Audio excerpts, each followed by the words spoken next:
We expect a web page to load instantly, without a stutter or a dropped connection. Yet we increasingly demand that flawless performance in chaotic environments, driving down a remote highway or sitting in an isolated cabin miles from a cell tower. For decades, the internet relied on a highly stable physical foundation. This photograph shows a technician routing lines underground. Once these cables are in the dirt, the connection from a home to an exchange point rarely changes or drops. Because those wires were so reliable, engineers built the internet's core software rule, Transmission Control Protocol, or TCP, to assume a stable connection. TCP guarantees that every single piece of data arrives in a perfect sequential stream. But TCP struggles when the physical environment becomes unstable. If a moving vehicle forces your device to switch networks and change its IP address, TCP severs the connection. If a brief signal drop causes a single packet of data to go missing, TCP halts the entire stream until that missing piece is resent. Bringing high-speed internet to the middle of nowhere means dealing with those physical signal drops. Overcoming that latency requires bridging the physical distance to space and rewriting how data travels at the software level. Let's trace a single click from a remote laptop. Before any data moves, the domain name system, or DNS, acts as a phone book, translating a web address like example.com into a specific numerical IP address that computers can route. Your device prepares the data through encapsulation. A core payload of data is wrapped in sequential, nesting layers, each giving the network specific instructions. The final layer applied is the IP header, sealing the packet into a self-contained data object known as a datagram. The operating system has now perfectly packaged the request. The vast obstacle is navigating the physical void between this device and the server it needs to reach. The request transmits from the hardware up to an orbiting satellite. This rectangular Starlink dish is built specifically to fire encapsulated packets through the atmosphere.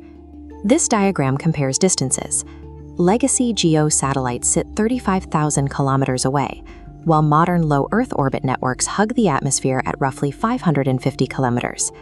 That altitude drop plummets round-trip latency from a sluggish 600 milliseconds down to just 25 milliseconds. The satellite in space does not connect directly to the destination server. Instead, it acts as a mirror, instantly bouncing the signal back down to Earth to reach a regional ground station. Once the packet hits the ground station, it enters the traditional terrestrial internet. This photograph of a data center shows the standard fiber optic network the data travels through to reach its final destination. Shrinking the satellite orbit from 35,000 kilometers down to 500 solves the physical delay, but firing data through the atmosphere introduces microstutters and dropped packets, exposing the rigid limitations of software protocols. Firing radio waves through rain, clouds, and moving foliage guarantees some degree of packet loss. In a traditional TCP stream, demanding perfect order means one missing packet creates head-of-line blocking, stalling the entire pipeline. By switching to the User Datagram Protocol, or UDP, blocks move independently. If one block drops, the stream continues flowing without interruption. UDP doesn't verify delivery on its own, which makes it fast but unreliable. To fix this, engineers built a modern protocol called QUIC on top of UDP. QUIC manages retransmissions and encryption while retaining UDP's ability to keep data flowing even if a packet drops.